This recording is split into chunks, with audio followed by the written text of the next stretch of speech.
In the eternal conflict between the high heavens and the burning hells, Diablo 4 offers you more choice than ever before. Player choice is infused into everything, from how you look, the skills you use, the loot you equip, your path through the non-linear story, to how and when you choose to explore the shared open world.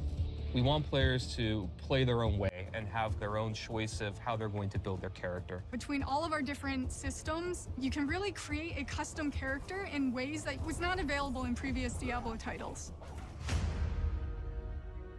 When you log into Diablo 4, the first thing you're gonna have to do is create your character. And those familiar with Diablo are gonna be very familiar with the screen with all the classes sitting around the campfire.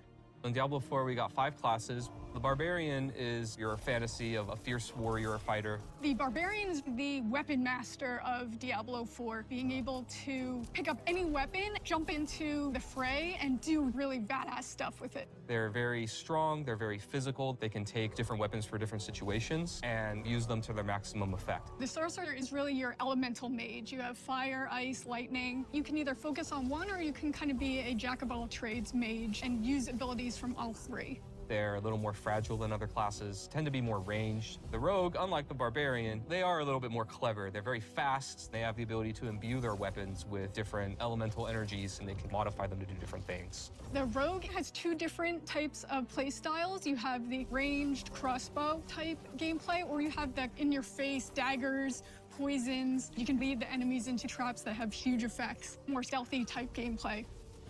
The Druid is really this shapeshifter. When you cast certain skills, you change your form, what you look like and what you can do. They can turn into werebears or werewolves. If I cast a werewolf skill, I turn into a werewolf and I do werewolf things. If I cast like Pulverize, for example, which is a werebear skill, I turn into a werebear, I slam the ground really hard. Fits the fantasy, it's pretty cool. They can also become masters of nature magic with earth and storm magic. Last but not least, we got the Necromancer. They raise armies of the dead. They have different types of minions. You've got your skeletal warriors, your skeletal mages, and then your golem. You have blood magic or bone magic that you can also take advantage of and tackle combat that way. If you've played a previous Diablo game and you enjoyed a certain play style, you can actually bring that into Diablo 4, or just try something completely new. No matter which class you play, there's going to be multiple different avenues and fantasies that you can chase. You can customize your character in ways you've never been able to before, with near-endless character creation and transmog options. In previous Diablo games, you had to be attached to certain archetypes and look a certain way.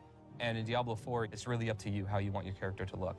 You'll be able to choose from different facial structures from people all over the world. No matter where you are, you'll be able to say, hey, I can actually make someone that looks like me or looks like someone from my part of the world, which we're really proud of.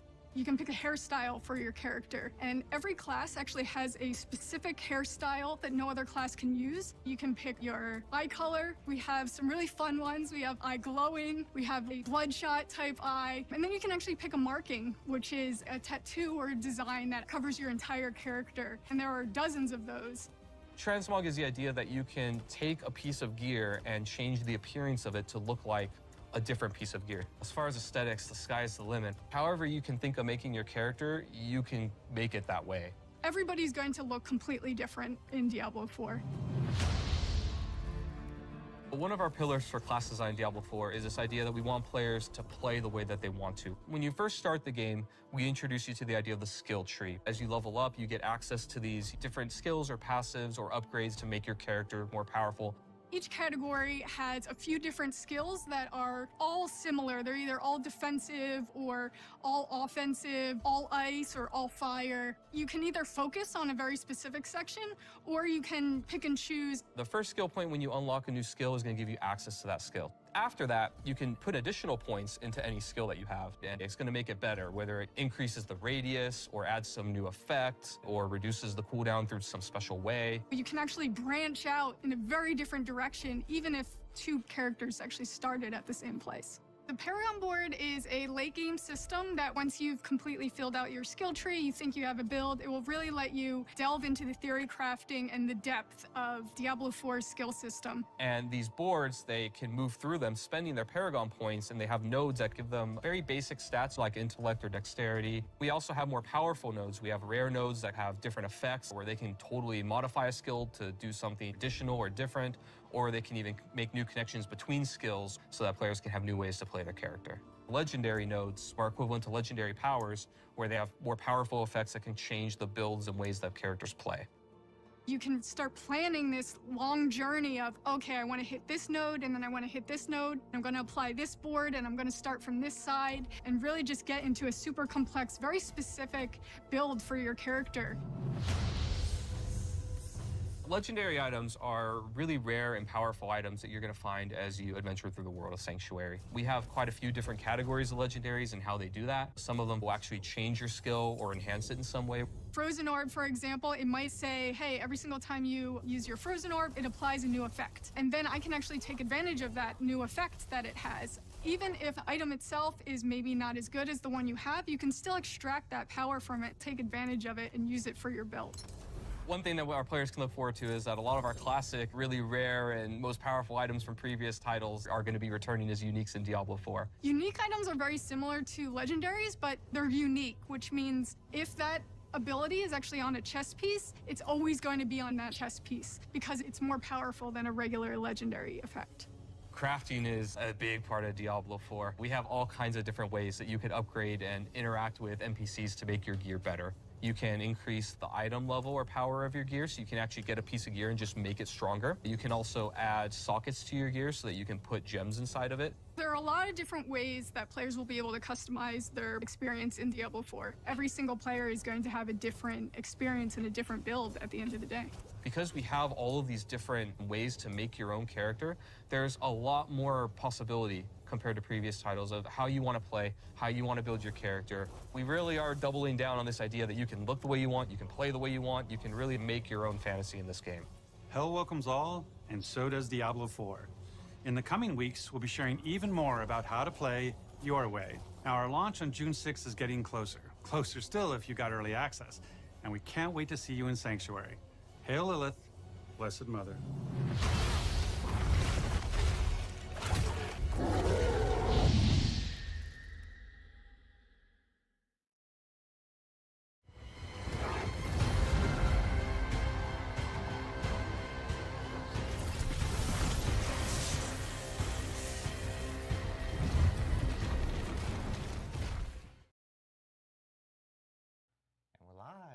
Hi guys. That's how I started. That's how you're starting it. After all that anticipation.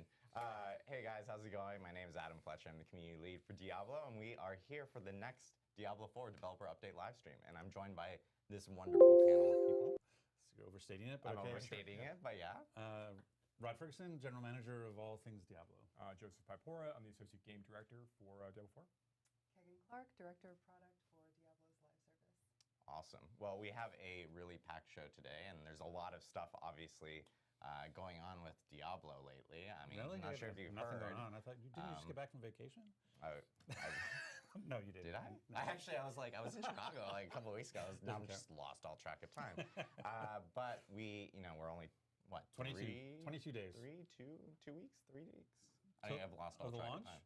3 weeks till early access launch. 22 days. 22 days. Oh, look, we have a wonderful See, there countdown. you go. Oh. 22 days, Yeah, 4 20 hours, 15 minutes, 43 seconds. Exactly, until the early access actually starts. So if you actually have early access with a deluxe version or ultimate version of Diablo 4, you will be able to play here in a little over 3 weeks, which is pretty insane to think about. It's wild to imagine having worked in this game for such a long time and then finally be able to be like, we're 3 weeks away. You know, it's like it feels like, oh, we're 2 months away. We're 3 months.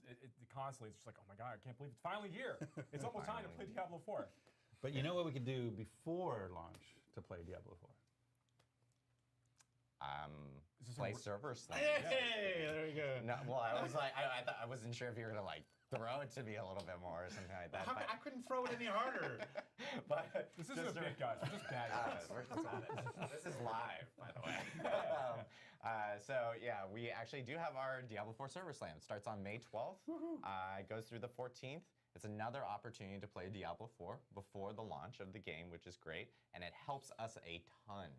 So make sure to jump in this weekend. There's a lot to do. You can actually start the early download here after this stream at noon today. So we'll actually have early download available, and players can download on Battle.net, on Xbox and PlayStation. If you already have the beta client from the prior betas that we had beforehand, those will actually just start auto-updating, and if you got rid of them, or if you want to jump in for Server Slam for the first time ever, you will have the ability to do so by downloading at noon. But it is a fresh start. So even if you have the beta client from last time and it updates, all new characters, you're starting from level 1, and there's like a bunch of different changes, right, Joe, in terms of how we think about Server Slam versus the previous betas? Yeah, that's right. So we made a number of changes, and we talked about a few of these in our last live stream, but we've gone ahead and made some adjustments to the way the dungeon objectives are laid out. We've changed some of the dungeon flows as you're going through the maps. We have a lot more smiling faces and fewer frowny faces as you progress on through. We've done some balance updates for classes to kind of like adjust based on like data we saw as we're looking at like how players were actually playing and like kind of reviewing how things were actually working in the live game, which is really exciting. We made some adjustments to like the drop rates. Now they're more reflective of the actual base game experience when we're relaunching in the near future. So during the last beta, we had like an accelerated drop rate for legendary items. Now you're going to get a sense of like what's going to really feel like in those early levels of Diablo 4. To try to like fight and try to find those legendary items. Right. So actually, Server Slam will actually prove to be a little bit more challenging because the level cap is lower. It's not 25, it's 20. So you max it at 20, so you have essentially 5 less skill points to play with. And legendaries aren't going to be raining from the sky the way they were during the beta. So we have this notion of getting to level 20 to get your wolf pack, and also to try to take on a Shava.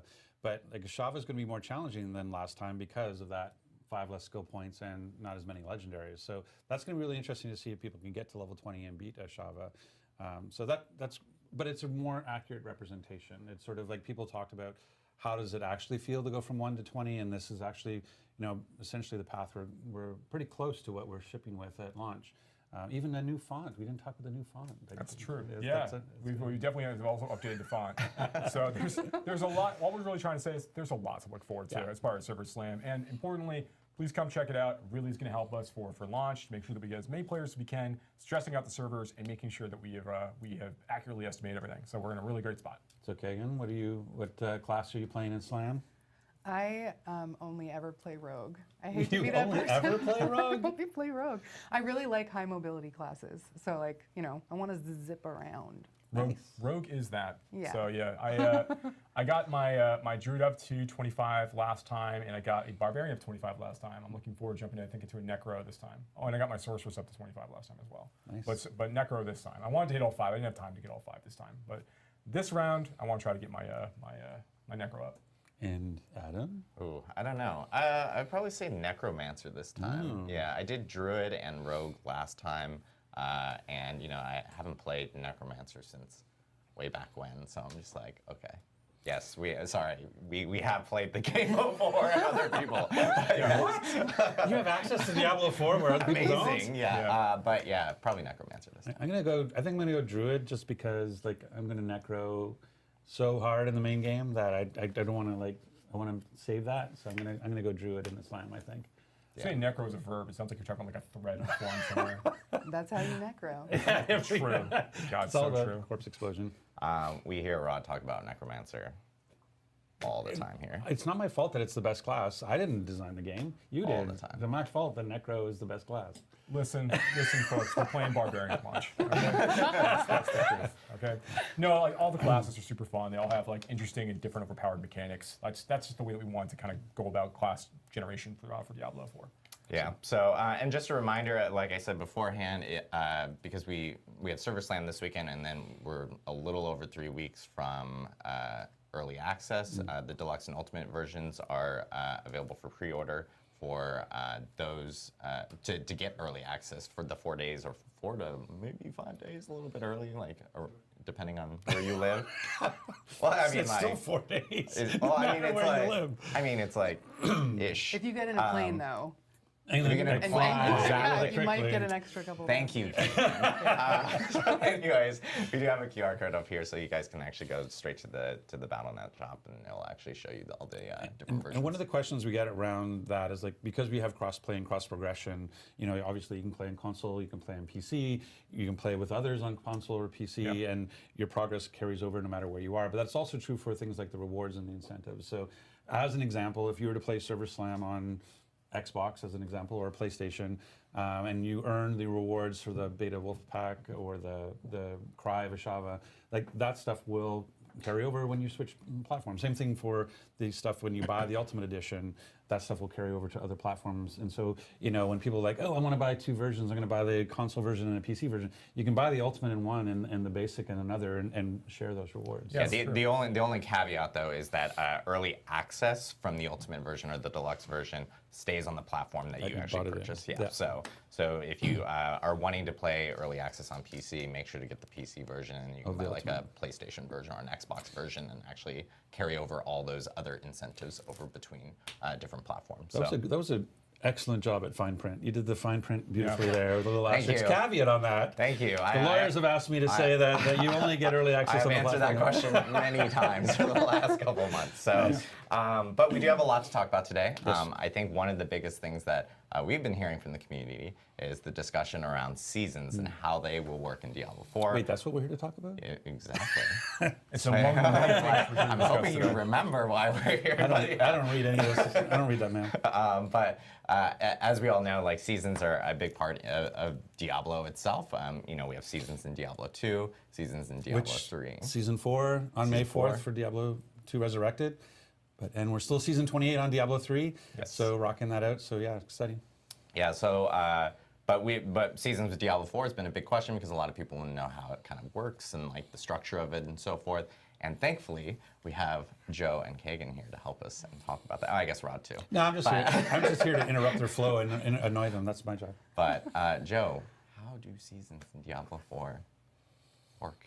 Adam Fletcher, thank you so much for asking me. I'd love to talk about this for a bit. So let's talk about seasons. All right, so we're gonna have a helpful infographic to show you in just a second, but let me talk to you about seasons as a general rule. You know, as we're thinking about Diablo 4 and the launch product of the game, we are trying to make sure that we've got a really great experience that players are going to be able to enjoy for their first, character playthrough of the campaign and have an excellent experience. Seasonal content, our post-launch content, is going to be arriving shortly after the launch of the base game. Mid to late July. Mid to late July, actually. It's good. Yeah. We haven't talked about that yet, but absolutely, it is mid to late July. You've heard it from Rod Ferguson. So that's the goal. We want to make sure that you've got enough time to play through your first character and really enjoy the campaign at your own pace and kind of explore potentially different classes as you go. So when we're thinking about seasons in Diablo 4, we start off with thinking about a theme, the seasonal content of that season. So we're going to have 4 seasons a year, 1 per quarter, and each of these are going to have a really strong theme associated with them. And this theme is going to basically inform the things we want to do with all the content within the season, with things that might be appearing in the battle pass, things in the seasonal quest line, things associated with like the new gameplay mechanics we'd be adding as part of that season. We really want to make sure these things feel like they're connected in one coherent experience for players when they log in and they play during the season. Right. Yeah. And so as part of that season, then to carry that theme forward, you're going to want to obviously have some sort of context or narrative around the season. Yes. Yes, that's absolutely right. So that leads us to the seasonal quest line. So one of the questions I see get asked either like online or occasionally we'll see in like various chat channels is just that like how are we thinking about story as a with regards to like the live service, and how are we extending the story of Diablo 4? And there's kind of like 2 approaches to the way that we're looking at things. With regards to seasons, we're not going to be using this as an opportunity to expand upon the campaign story of Diablo 4. Right. The campaign story of Diablo 4, featuring like Inarius and Lilith and the events of the Wanderer, those events are really going to be told over the course of our expansions, our post-launch expansions that we're not talking specifically about today. But that's really where the high-level narrative of Diablo 4 will continue to unfold. But that leaves our hand open to do really interesting things in seasons. So if a season is supposed to have like a theme with a gameplay mechanic and other things associated with it, it allows us to have like one really engaging seasonal quest line that manages to deliver on like a self-contained story that's going to guide the player through like, again, the mechanics and the themes of that season. So like these are still like really big events that are happening in the world of Sanctuary, where the player is going to be able to like step in the role of the Wanderer and like kind of go and help people and like and explore interesting mechanics. Right. So you're not bound. The ideas around the season are not bound by the campaign. You're basically creating quest lines in the open world that can be completely different and completely. It's not constrained to. It has to be about the narration of the story. It can be about anything that's sort of interesting you want to play into in the open world, right? Absolutely. So if, for example, we had a season theme for the first season, which, again, we will not be discussing today, folks. We're going to save season 1 to talk about it a little bit later on. Yeah, we plan on talking about season 1 after launch. That's right. But let's say, for sake of argument, that the first season was, the theme was about zombies. Which it is not. No, this is a false premise, okay? But let's just say, for sake of argument, that it was about zombies as the theme. That means that like things that would be showing up in the battle pass might be related to some like zombie stuff. The season quest line might be about like the rising of zombies throughout Sanctuary. Like that, we try to make sure these things all feel connected. So the season quest line is going to introduce new characters, like great voice acting, memorable quests and experiences will guide the player through the season. And that's the way that we're looking at things. And so then that also then, I feel like I'm doing your job actually. Am I doing your job? I apologize. No, you're doing great. Oh, thanks, Adam. You're doing amazing. Thank you for the daily affirmation. I'll I'm give just you gonna 20 leave bucks now. later. Sorry, I'm just curious. I think like when you think about the theme, that obviously goes beyond story construct, but also goes into the mechanics, like how you think about gameplay. Yes. Absolutely. And that brings us to the next major thing that I want to discuss, which is fresh gameplay. This is when this is the great. Yes, so fresh gameplay. So with every new season, obviously we'll be introducing new story content, which I already described. And then we want to introduce new mechanics and gameplay for players to engage with over the course of that season. So this comes down to things like just new power for players to earn or ways to experience the growth of their character. Things are going to modify and change the way they're going to want to approach building their character every season. This goes beyond meta changes or like balance and tuning and things like that. It really comes down to like just wholesale like new features and things that are going to be available for the duration of that season for players to experience. And then at the termination of the season, when the season is over, these sorts of features are going to be retired to be considered for again in the future if we like them or not. But for now, we want to make sure that we're kind of maintaining a certain level of parity across the game, and we're not kind of creating layers of like cruft and distraction from the core Diablo experience, which we already feel is tuned very well. So yeah, we're really excited to talk about those a little bit more in the future, but you can expect like exciting new features and gameplay to engage with between new monsters and mechanics, things for players to craft or do, change their gear, or just change their skills. So we're really excited about that stuff in the future. And then when you think about seasonal stuff, we talked about, when you look at, say, Diablo 3 has the chapters that you go through to get Hager's gift and those sorts of things. So that there's that sense of progression through a season. And we've obviously talked about the Battle Pass and how the Battle Pass will be in our previous blog around this stuff as well. But it's good to clarify again. So when you think about not just like, okay, I have a seasonal narrative, I have a seasonal mechanic or gameplay hook now, but how do I think about progression within a season? Sure. So, great question. So, when we're thinking about seasons, we want to make sure we are creating new opportunities for long-term progression. The first version of that we want to talk about really is the season journey, which does make a return from Diablo 3. So, inside the season journey, the player is going to have an opportunity to complete a number of different objectives that are tied to mechanics, story goals, or other things that are happening during the course of the season. I think we might actually have an image for the season journey we can maybe pull up as well that might help me explain some parts of this. I think we hid the zombie stuff though, so there's no zombie. There's no zombie stuff in this. Yes. No zombies. Yes. Please note the top secret labels for this because we realize there's no image we can show that doesn't start to give away some of the things we're doing in season 1. Too bad. You're gonna be able to talk more. We'll talk more about that a little bit later on. But here in the season journey, players are gonna be able to complete a number of these objectives, as I already called out. Objectives are separated into chapters.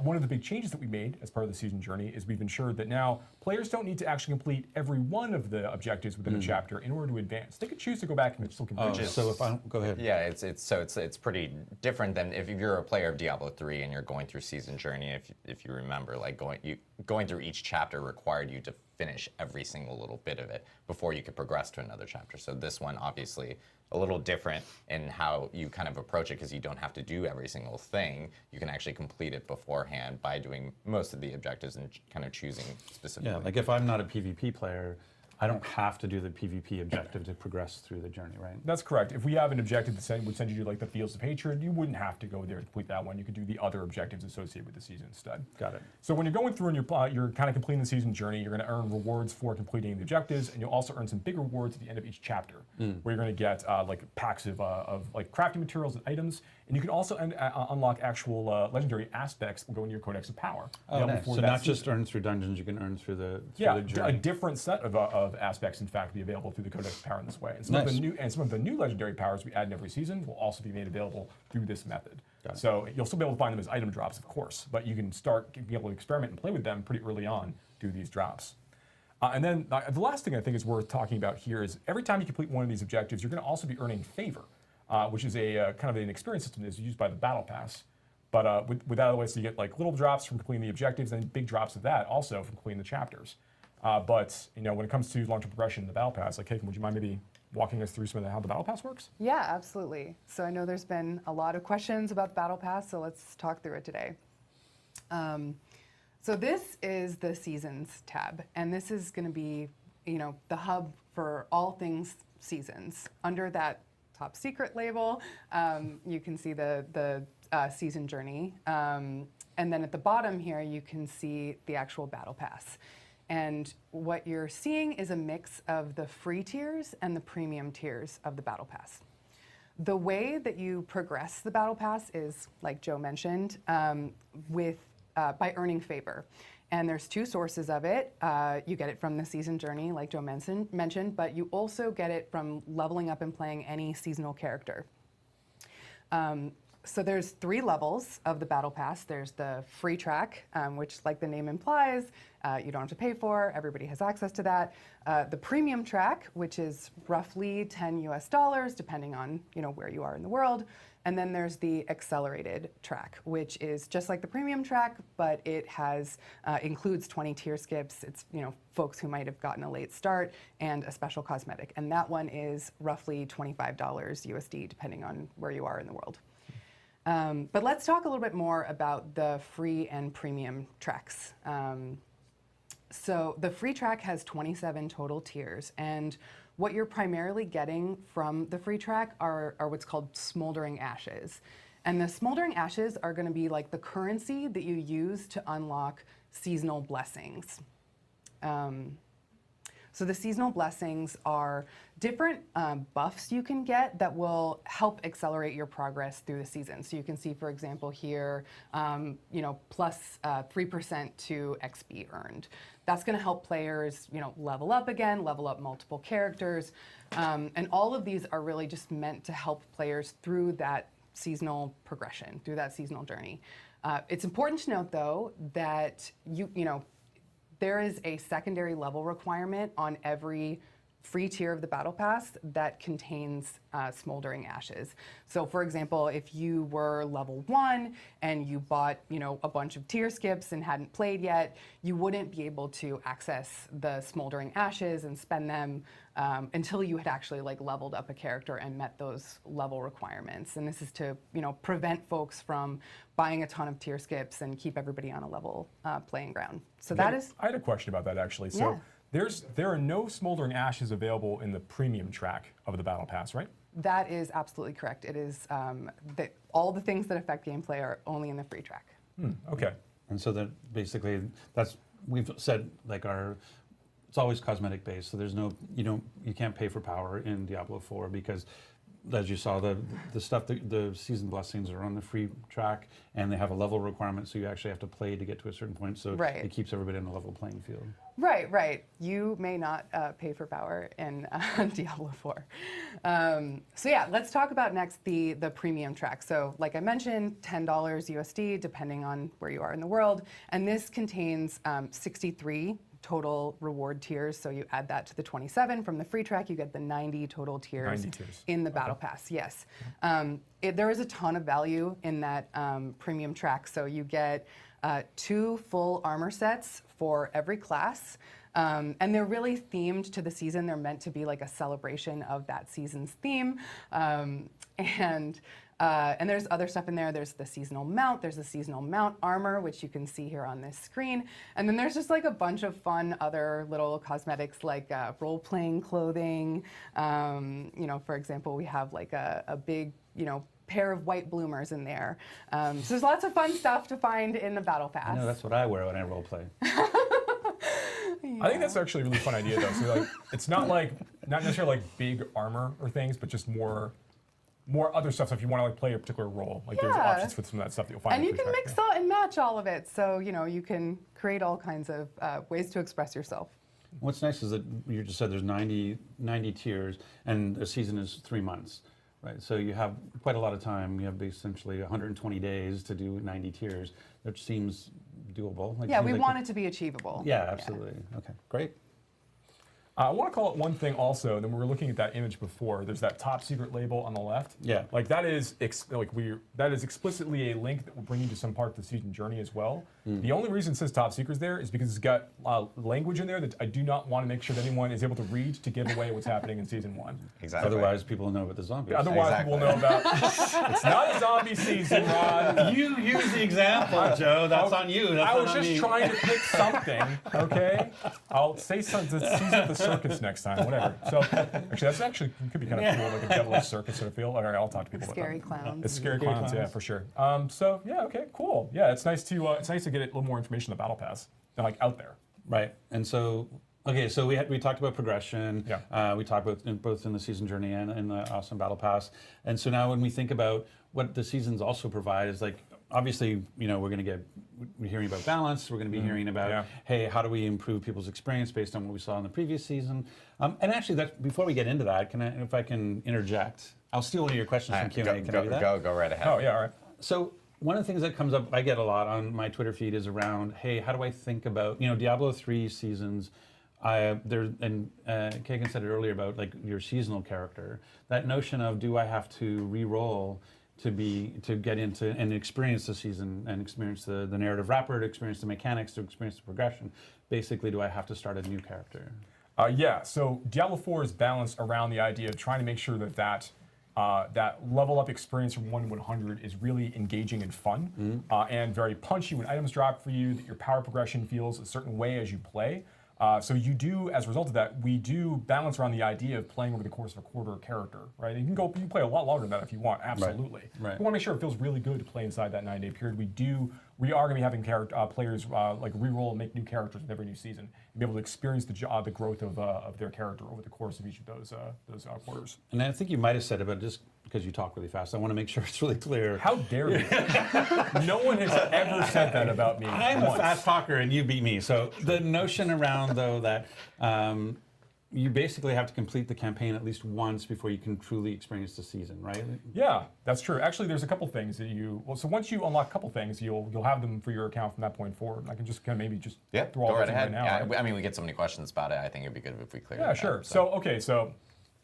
So first thing is, when you complete the campaign on any character, whether you're playing in the hardcore mode of the game or the normal mode of the game, no matter what difficulty of the game that you're playing and you beat the campaign on, from that point forward, every character that you make, you're going to have the option to skip the campaign as part of playing that character. So if you play the campaign as part of this pre-season period before season 1 begins, and you finish it, when you start playing in season 1, you can choose to skip the campaign as part of your playthrough, which means you get to experience the new seasonal content right away. Otherwise, you can still choose to play through the campaign in seasons, but you'll need to finish the campaign content before the seasonal content is going to begin for you. So just things to think about as you play. So that's the first thing you get as kind of an account level unlock for your character as you play. Right. The second is when you're playing through the campaign, you're going to reach a point in the story where you're going to unlock your first horsey. And when you get your first horsey, horsies. Horses. And once you unlock your first horsey, you're then going to have the ability to basically mount up with every one of your characters from that point forward, including characters you might have already rolled at that point. Having unlocked it once, you've got that as an account level achievement effectively for yourself.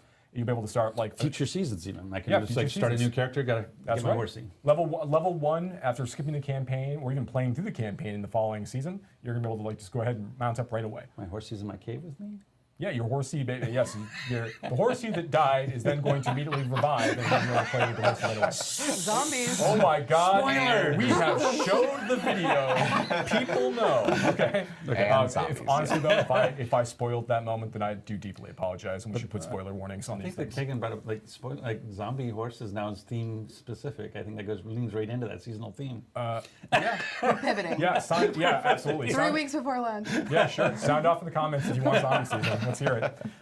Okay, so that's the second thing. You'll have access to your mount that you unlock. And then the last thing is that there's, as you're playing through as you probably played as part of like the open betas that we've done, and we'll see again in SummerSlam, you'll find these altars of Lilith throughout the world. Server Slam. What did I say? Server Slam. Okay. Server Slam. Completely a slip, everybody. It has nothing to do with SummerSlam. So yeah, during the Server Slam, wow, I really did, didn't I? So during the Server Slam, you're going to be finding altars of Lilith throughout the world. And when you collect these, you get two things. One, you'll be getting renown, which is going to be basically used to get a number of different, rewards for your characters on that realm from that zone. So new skill points, new healing potion charges, things like that you've got a chance to see before. Right.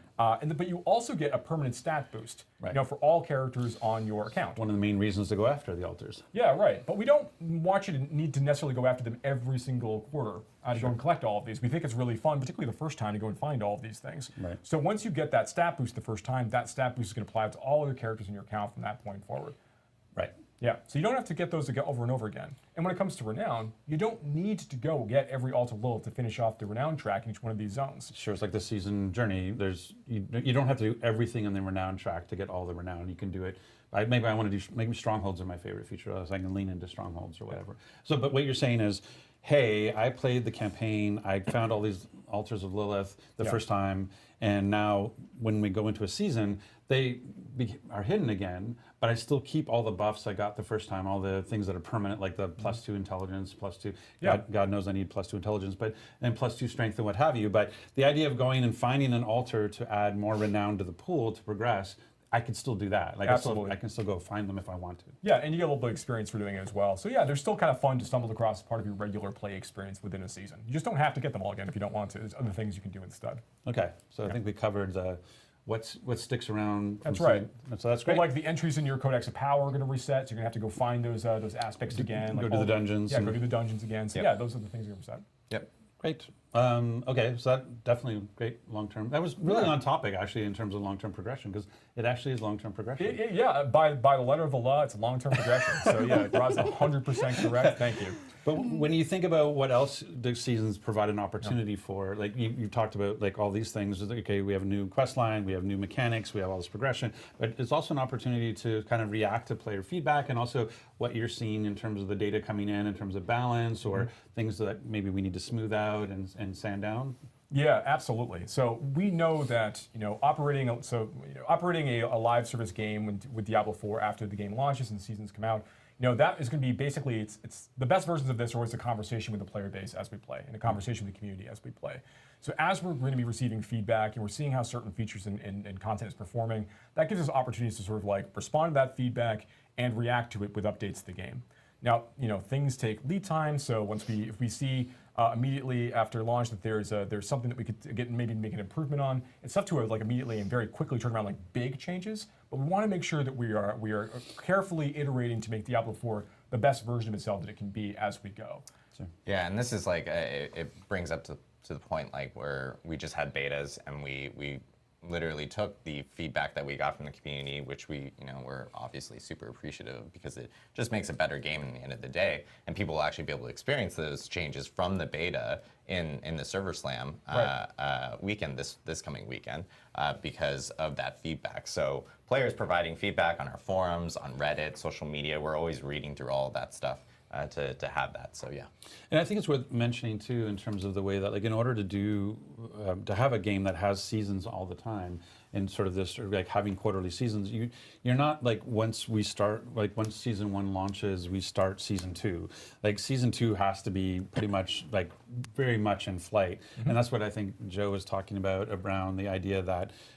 We're going to be as responsive as we can. So if there's a bug, or especially if it's something we can fix on the server, like we'll do things quickly. Yeah. But if there's a big change, it may take a season to get there, just because season 2 is already mostly in the can by the time season 1 That's is how game development works, everyone. What? You're developing things ahead of time? Unbelievable. That's why we know we have zombies. And so, but just something in terms of patience and understanding is like the way that you have to build seasons is you're basically having 2 seasonal teams that are leapfrogging each other with like, you know, we kind of call it the odd team and the even team to be able to keep up that pace. And so that's why I was like, oh, I saw this thing in season 1, it's definitely addressed in season 2. It may not if it's big enough. It may be that season 1 thing we saw is in season 3 because it was big enough to require that time. Yep. So That's absolutely right. Just understand how that's all working. Yeah, so like reacting to bug fixes and other things, that's going to be another really big part of the live service team's job, right? So like everything we're doing within seasons, we want to make sure that we're constantly responding to that kind of feedback from players and kind of making the game better as time goes on. Well, the other part of the season is like, you know, we've got a lot of positive response on our character creation. And it would be great to get Kagan back in to talk about sort of how we think about customization during the season, because we know they're like, maybe talk a little bit about what you can actually find in the world, but also, you know, what we're excited about with the shop. Yeah, absolutely. I mean, the game is full of hundreds of incredible transmogs, you know, that you'll unlock just by salvaging gear. And the transmogs in the game really give you this this power, this sense of like visceral power progression for your character. Right. And so they're meant to really like bring that to life, grounded in Diablo's story and its world and its lands. And what the shop offers is a lot of diversity. So like the way that we wanted diversity of like the fantasies Sure. that you can experience and that you can express. So the way that we wanted to support the development of the seasons was to, you know, add things to the game that players would appreciate, you know, to create art and beautiful things that are grounded in Diablo 4's world and its art style, but provide this like array of class fantasies. And so for example, if you want to be like a thunder goddess as a sorceress, or you want to be a big barbarian that like rips the tongues out of your enemies and puts them on your armor. Very specific. Right? That was very specific. I like it though. That's good. Slightly unsettling, but very specific. Yeah. You can, you know, the shop is going to help provide a lot of this like diversity in the types of fantasies, and then you can take all those pieces and mix and match them with the cool stuff that you find in the game to express yourself all kinds of ways. Yeah, I think one fun thing about this too, like players got a chance. The like I saw tongue ripping, is that the fun thing? Absolutely, yeah, tongue absolutely. ripping. But no, I was actually going to talk about. I was going to talk about our previous betas. We got a chance to see a lot of players making really cool-looking, customized characters in the game, and all of the gear they're collecting, it's still very low-level gear. Like there's much more stuff to go find. Wait, there's Yeah, more wait beyond till you level get 20? to the end game. There's a lot more looks and appearances to find as you're progressing through more of the game. One of the things I love about the equipment that's in the game is that we actually do regional themed armor and such. Oh, here we go. Oh, this is not. Here's our side-by-sides. This is not my point, but it's fine. It's good to speak to your point. Maybe all I was going to say quickly before, so Kay can come back and talk about this. But I just think it's really cool that we have like regional looks, like the notion of like, oh, there's a there's like a Hauser look, and there is a Fractured Peaks look, and that kind of thing. That is kind of interesting that when you go into a particular zone in the world and you start collecting loot, you're actually picking up pieces that are of that zone, so you can actually dress more like a person from that zone if you wanted to. That's right, particularly of the legendary gear when you're leveling up 100%. Yeah, so there's a lot more to discover even after that as you get into world tiers and more. Did you want to, Kegan, you want to talk us through some of the examples? Yeah, let's take a look at some of the shop armors. This is tongue ripping, right? Yeah, there's like, you can see blood right out of the mouth, right there. I don't know if the names are final, but this guy, I think his name is Death Raven, the shop guy. But yeah, so you can see sort of like a side by side of in-game armor for the barb versus like a shop armor. I think I just want to one thing. I think it's so funny that we accidentally got these really awesome poses for the in-game armors, and all the shop armors are just a person standing. Deadpan. Like this was. I just want to checking call it. his This look in wasn't the mirror. This Like, wasn't you're not gonna completely do that. intentional, but it was a funny. It was funny totally thing an that happened. accident. It's because two different teams made the pictures. But It's just funny. It's all. But yeah, let's look through some of the other side by sides. Again, see She's very excited to have found she's the like, armor. oh, I'm here. And then we have one of my favorites from the shop there. Oh yes, and this is Rogue side by side, so you can see. I think the shop Rogue here is called Deathwalker. So keep an eye out for tons of really cool, diverse I love the fantasies in the tassets. shop. I love the tassets on the in-game armor, and I love the pauldrons on the shop armor. You used the word so tacet. I didn't. There's honestly like I've been in fancy games the for a long time. MTX is focused on collection, right? Like it's not like we're trying to like put only the cool stuff in one channel or the other. There's awesome stuff to collect from the game and the shop. And like you said earlier, like you can mix and match, create your own fantasy, which is really cool. See, now we're talking my language with the Necro. But like, for example, if I really like the in-game look, but I want that the shop helmet, like when I buy that armor set, I can take that helmet and apply it to my in-game if I wanted to, yes? That's right, and you can dye everything. Oh, in the So, wardrobe, like, I can actually recolor everything too. yeah, you can dye everything from the shop and in the game. I think there are 8 colors in the dye palette, so yeah. Yeah, if you haven't had a chance to check that out during Server Slam, you should make sure that you get a chance to play the wardrobe and try dyeing some gear. Yep. Yeah. So that's customization. And then one more thing is related to customization, not tied to appearances and looks, which I think we already have a good coverage on. But you will also be adding, new like legendary powers, like I called out before, and also new unique items with every new season. Make sure there's like new builds and ways to kind of like create customized characters. And those will stay. Those aren't seasonal. Those will be going to the Eternal Realm as well as the Seasonal Realm, and they're going to be evergreen. They're going to be there after the season is over, which continue to add to the pool. And so speaking of evergreen, like that's true. Like there's potential to add side quests and things like that. Like there's ways to continue to enrich the open world through seasons that will actually stay as people sort of move from the season into the Eternal Realm or to the next season. Yes. Yep, 100%. We are going to be looking for those opportunities to kind of continue to add to the world of Diablo 4 and continue to build out Sanctuary. These are things that we're really excited about as a team. And we never actually, I think that maybe that might have been the first time someone's mentioned the Eternal Realm, but like that is the intention, much like Diablo 3, that a seasonal character will, be in the season playing everything that we've been talking about so far, and then when that season ends, that character will then move to the Eternal Realm where it will live on, and you can choose to play there, or you can choose for the next season roll a new seasonal character and go again. Yeah, that's absolutely right. So the characters will get merged down in the Eternal Realm at the end of the season, giving you an opportunity to take some of the stuff that they collected over that period of time, and then build a new character as part of the next season. Yeah, there's no reason to feel like to shy away from starting a new character on the season because you will retain all of that progress. Absolutely. But, yeah. Okay, cool. And so what about when we think about when I play the main game outside of a season, we know we have capstone dungeons to be able to change my difficulty tier. We know that at the end there's some mysterious level 100 boss that I want to try to get max out and prove I can beat this level 100 boss at level cap. Like, are there other things within seasons that are kind of like that, or how do I think about that sort of notion about like this sort of looking to the horizon of what I want to do? Well, once again, Rod Ferguson, I couldn't ask for a better tee up in this case. Let's discuss the idea of aspirational challenges. So with every season, we want to continue to build upon the end game and the goals that players are going to have for themselves with every season of Diablo 4. And we've got some particularly big ideas as we go through the first couple of seasons when the game launches. So with every season, but we do want to continue to add these really, really pinnacle challenges for players to go and engage with. Pickle challenges? Pinnacle challenges. Pinnacle. I honestly heard. Challenges? We all heard pickle Zombies challenges. and pickles is, Yeah. All right, There okay, we well, go. fair enough. Fair enough. All right, so Throw maybe in some mayo in there. at It's a SummerSlam. sandwich. With slaw. this is the level of respect that Joseph Pipeworth, Substitute Games Director, gets on Diablo 4. I'm looking forward to the pickle challenges, is all I'm saying. Yeah, same. Okay, so basically, we want to make sure that we've got these new big challenges for players to go and engage with every time we release a season. And as we go, we'll continue to add more depth to this. But one thing we want to be very careful about is we're not looking to just sort of like arbitrarily continue to make the game longer and longer and longer and longer to play. Right. That's not the goal. Again, we are balanced around hitting level 100, earning your Paragon points, getting all of your legendary unique items. That's the real focus of power progression for the player.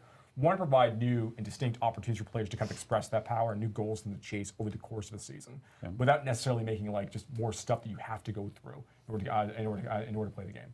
So yeah, things we're very excited about. New bosses, new major encounters, new dungeons, new things. And then as we see how players are reacting to the game as it is, we'll continue to build in that direction as well.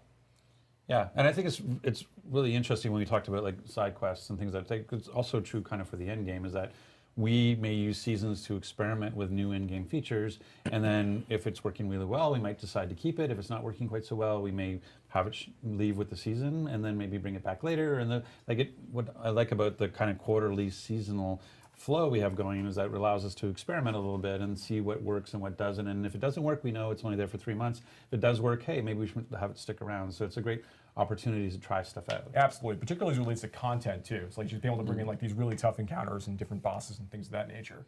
And then these mechanical features, as we see how they perform and we see how players react to them, we may or may not decide to keep them on, to your point. And if they're particularly popular, we decide to keep them in. Awesome. We want to hear from players about what's working, what they're enjoying, and also, what kinds of fantasies they want us to make in the shop. So let us know anything that you want, gameplay or from the shop and battle. Yeah, Pass. it's like I said earlier, this is ultimately going to be a conversation. And as we see how players are actually playing Diablo 4, that's going to help us, advise us on how we want to build Diablo 4. Corpse exploding necro look. I'm looking for a corpse exploding necro. I think we got you covered. Oh, okay. You're going to have to stay tuned for future seasons. Okay, good to know. And I will covered. say, like, I know we glossed over it really quickly, but we were talking about like meta changes and things like that, and like balancing and whatnot. That is included in the feedback. That is incredibly important for hearing from players related to that. Yeah, I don't want to skip over that either. Thank you, Adam, for calling that out. So, if Diablo 4 is a game about choice, we want to make sure that we don't allow balance issues persist so long that they start to kind of interrupt or disrupt that choice that we're trying to provide for players. We don't want like any one particular build to feel so powerful that there's not a reason to play other builds within a season. So we want to make adjustments to make sure that player builds that might not be seeing as much play get buffed and adjusted appropriately to make sure that they do see more use as time goes on. That is important to us. We will be making those changes on a regular basis. Yeah, we don't want one way to play. We want every class and to have builds that all are equally as effective in terms of being successful. We don't want to be like, only Whirlwind Barbarians can succeed, so only everybody's playing. Yeah, that, that's right? the ideal. The reality is that every season will be like something that's a little bit more powerful than something else. Sure. We just want to make sure that the distinction, the divide there is not so great that it feels like you're making the wrong choice mathematically to ever play anything beyond whatever's considered meta for that moment. Right. Well, right. It's not like RPG players are min-maxers at all. They never try to do the most with the least ever. No.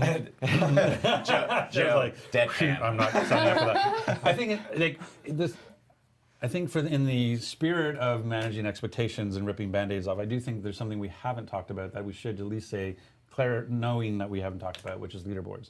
I think the notion that I think people with Diablo 3 and even like D2R as an example, the main thing about a D2R season is a leaderboard. And so just saying that in the early seasons, at least for season 1 and 2, there will not be a leaderboard.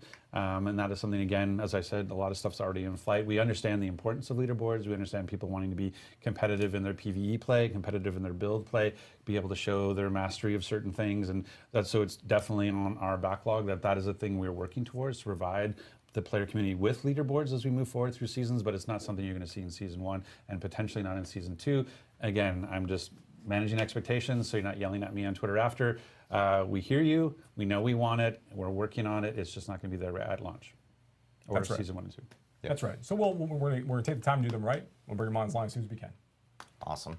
Well, I know we have a lot of questions here, and we've been collecting questions through chat and so forth like that. So I did want to go into at least a little bit of Q&A from people in chat. So if you guys have questions, feel free to throw them in chat, and we'll try to answer as many as possible. But I know we did touch on this really quickly as we're collecting these questions right now. But when will season 1 launch? Mid-July, mid to late July. Mid to late July. So, I mean, and the reason around the timing is twofold. One is we want to make sure that we will launch this season, we launch it into the best state the game can be in to accept that season. We don't, there's a launch of a game of this scale, there can always be some things that we have to work through and settle in. But two is just, again, as Joe talked about, you need to be able to get through the campaign before you start the season. So by having enough time in what we call the preseason, and so in the preseason, Kagan, no battle pass because it's a preseason, but there will be basically a sort of a reduced scope shop, yes?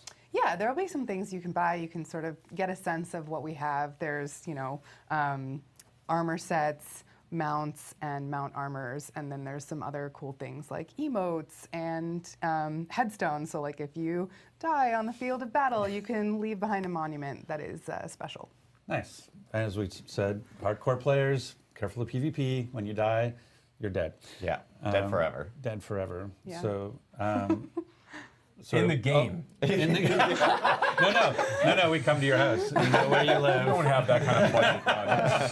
I thought that was Snow Crash. I thought that was our Butcher April Fool's thing. It We is- come it to your is. house and we kill you. True hardcore mode. So that is a popular question that we've gotten where people were confused by like, hey, if you die in hardcore, like, do you come back to life or do you just like start off like with no gear or something Roll like that. again, It's like, start again. Yeah, you start start all again. over again. Yeah. Yeah, but that's And in PvP too. But Yes. and that speaks to something that as we talk about the shop and customization, is one of the things is that when you buy one of the things that's sort of different, the battle pass as you talked about is the armor and those sorts of things are class agnostic. That when I buy something or when I get something in the battle pass, I can apply it to whatever class I'm playing.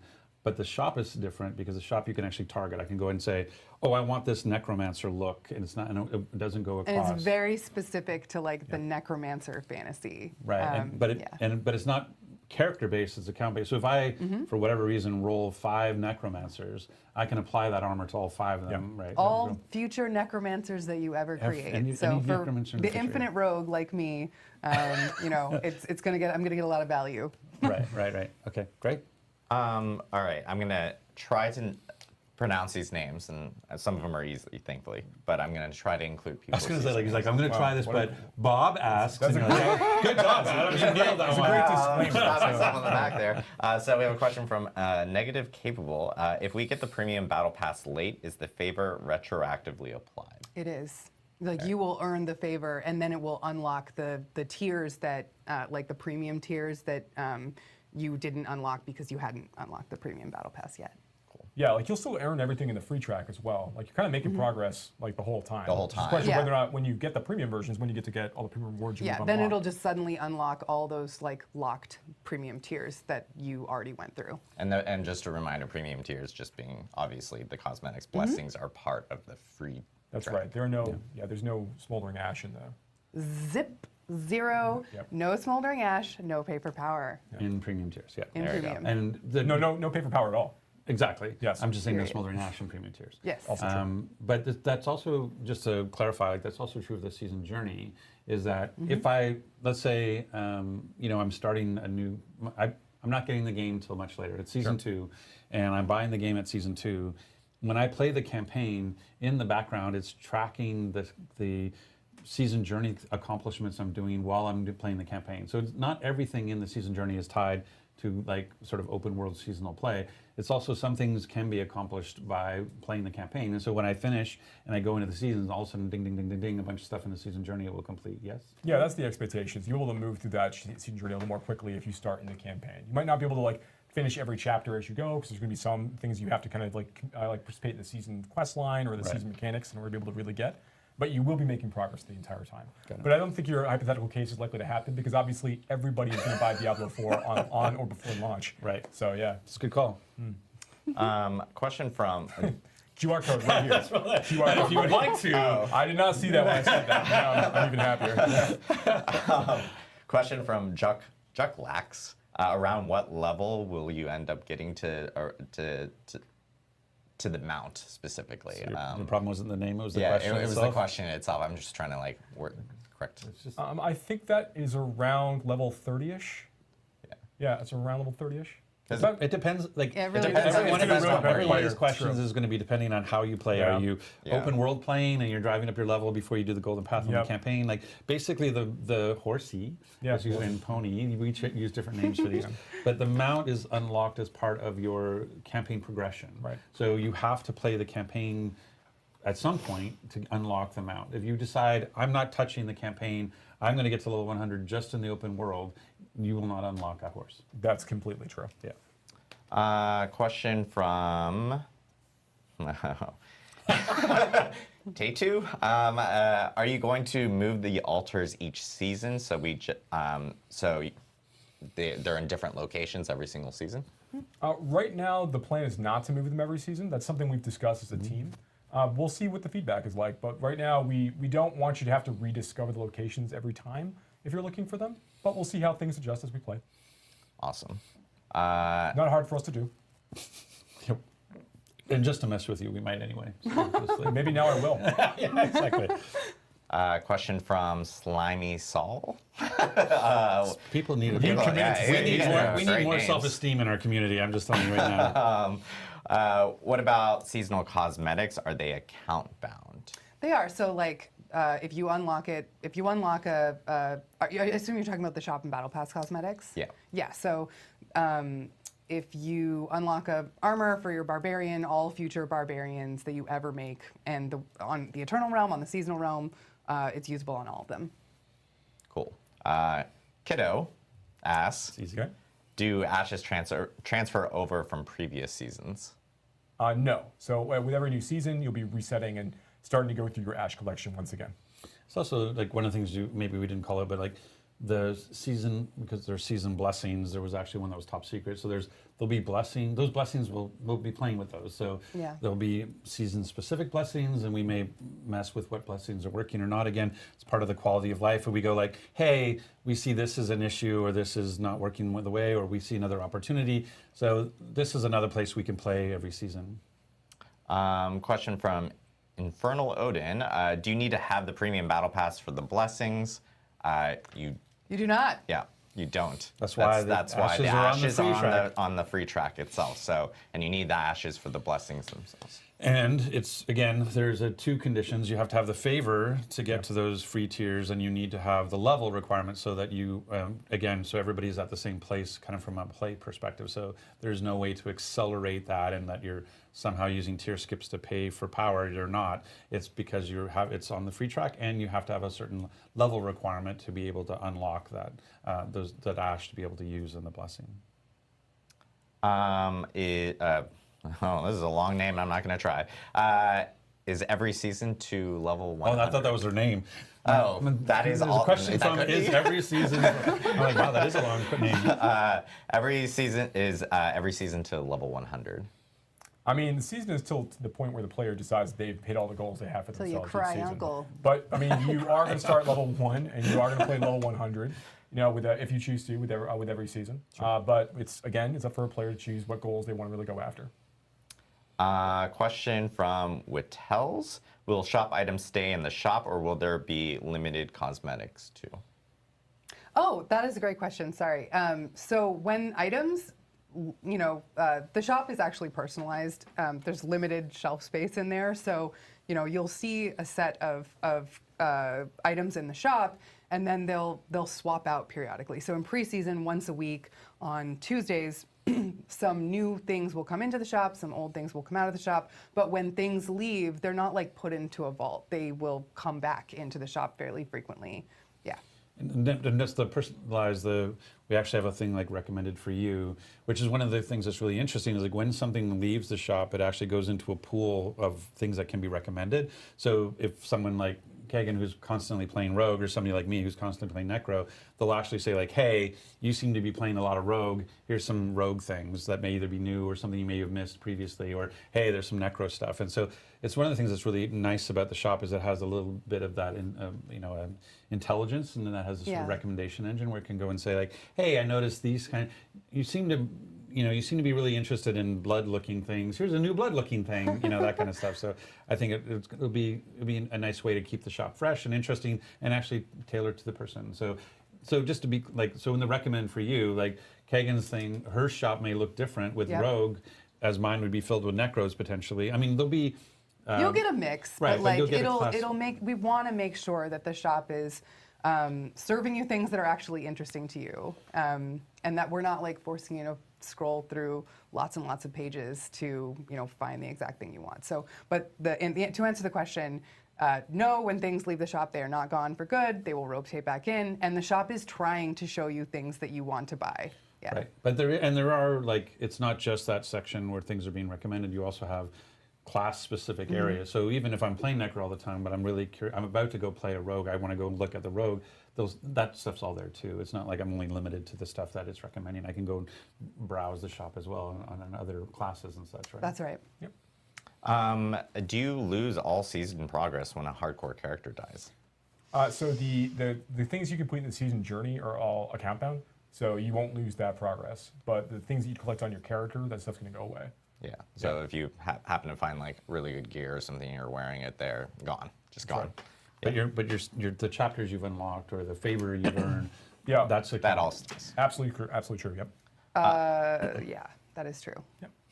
And then this is actually something that we should clarify here because someone Tesday was asking. I'm missing something or ashes is it still a pay-to-win mechanic since you can advance 20 levels on the pass by paying? The thing that you may not caught was that there is a secondary requirement, which is you have to get to a specific level. That's right. If to unlock that specific ash and So use even that. if you bust through those first 20 tiers by buying the accelerated pass, you won't have met the secondary level requirement on the free tiers that have smoldering ashes in them, so you won't be able to unlock them faster that way. Yep, exactly. Funny question from Tactica. When will we get Rod's hoodie in the shop? Rod's hoodie has been in the shop. Unfortunately, I sent people that were like, "Hey, if you want to go to the gear shop," and they only have smalls. So technically, it's still there. If you can buy, if you're small, which I am not.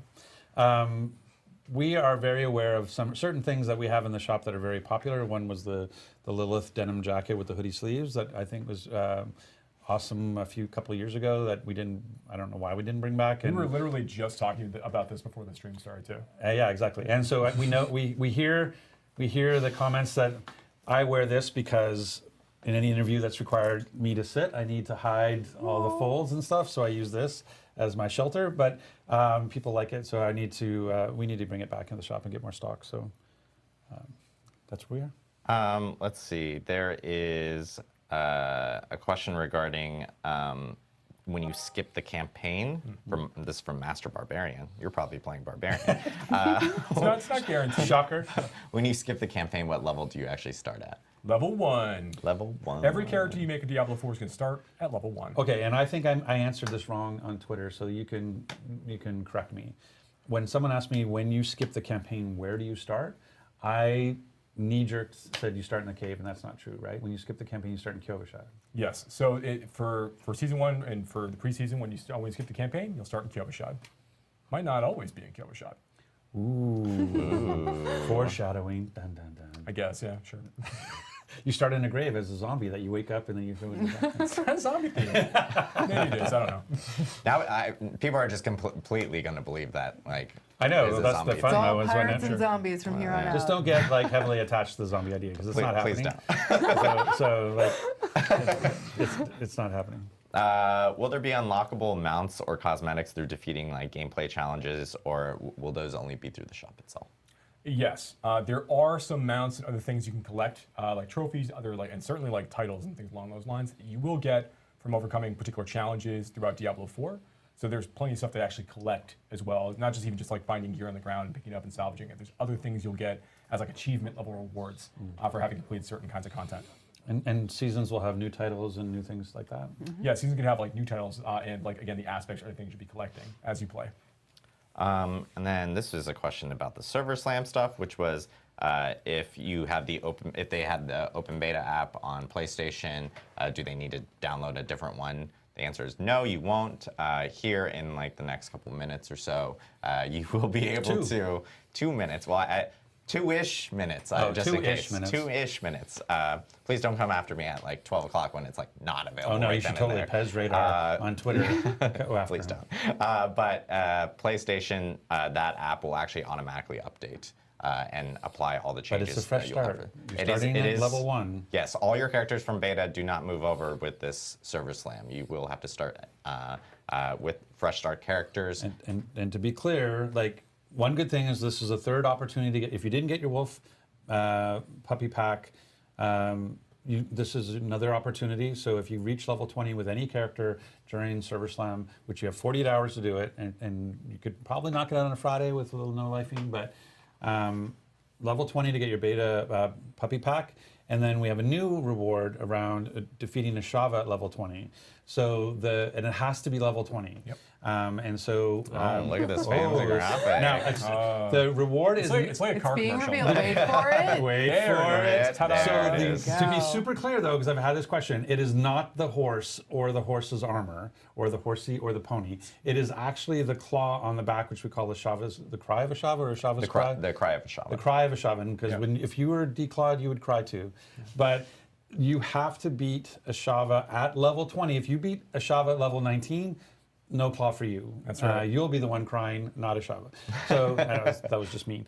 But what if I have friends who can like carry me through the combat and I could just go there at level 9? You have to be level 20 to get the claw. Like you can beat a Shava, but Plus, don't be that person. Those are 11 people who need another level 20 to show up. Like, do not, if you go early, you're just bringing the team down. Don't go early. Get to level 20. It's not that hard. And then represent. And then you'll get the cool new mount trophy. And it's an example of one of the other cosmetic types we have is mount trophies, but a lot of it is around achievements. Like, we have stuff for PvP where you can demonstrate, like, I'm a badass who kills other players, and so you can have a certain mount trophy for that. So it's a cool new reward. It's just we want people to go in, and so you'll have 9 chances. So what we've done is the game Server Slam will start on Friday at 9 a.m. And then, sorry, at noon, I apologize. Friday at noon, the game Server Slam will start. And then you basically have till Saturday at 9 a.m. to get to level 20. And then at 9 a.m., we start a Shava every 3 hours. So based on that, you'll have 9 chances to kill a Shava. So those are your windows of opportunity. So highly recommend you spend Friday getting to 20 and then Saturday trying to kill the Shava. And please get to 20 before. Don't be that person. Don't there's drag down your team. there's a lot of time to get to 20 and a lot more opportunities now compared to even the beta where Shava only spawned 4 times that whole entire weekend. Right. Now you have a lot more opportunities to actually take down a Shava. It is more of a challenge, as we said before. Fewer legendaries, lower level cap. Yep, it absolutely can be done on both world tiers, but if you're having a difficult time with a particular attempt, don't be afraid to step down to adventurer tier. No shame. Make it a little bit easier for yourself, potentially. None at all.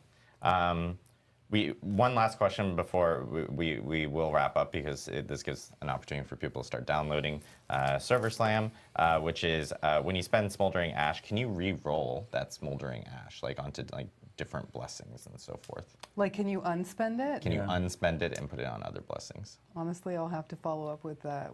I will follow up on that. Oh, there we go. And I will provide an answer You on that. stumped us. Yeah, we've been stumped. We've been stumped.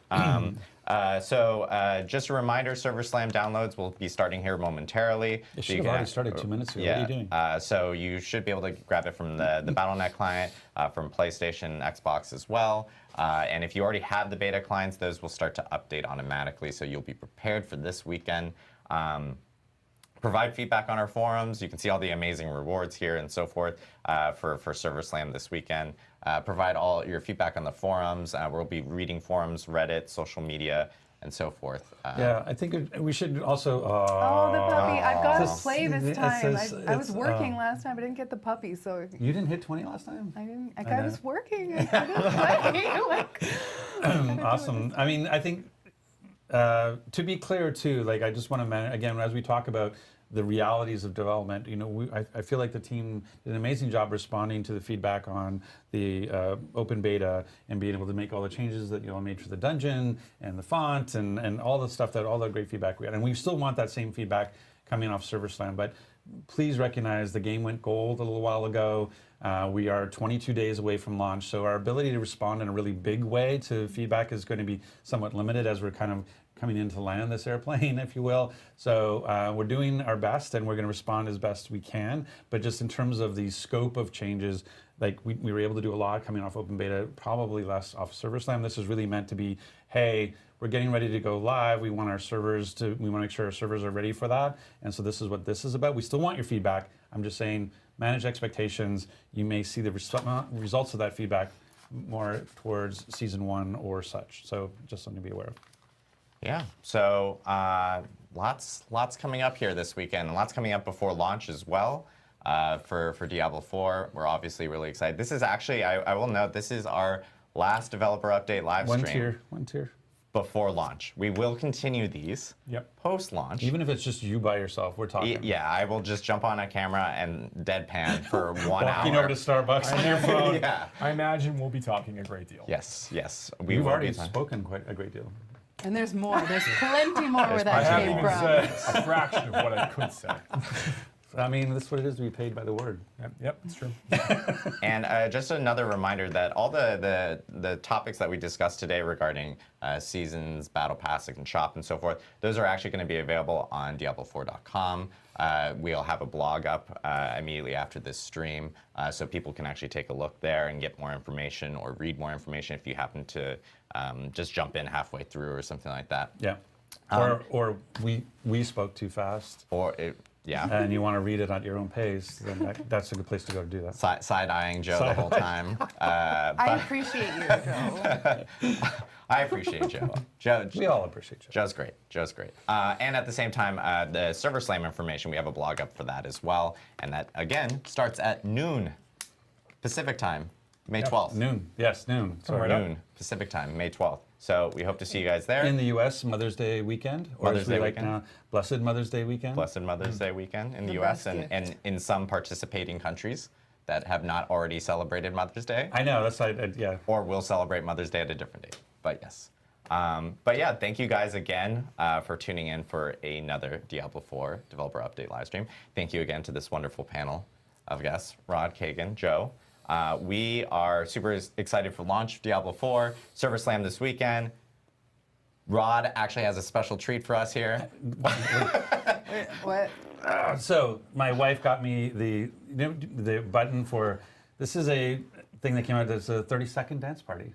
So why don't we end on a 30-second? We will end on a 30-second dance party. All right. So Rod, Ready? take us away. 30-second dance party.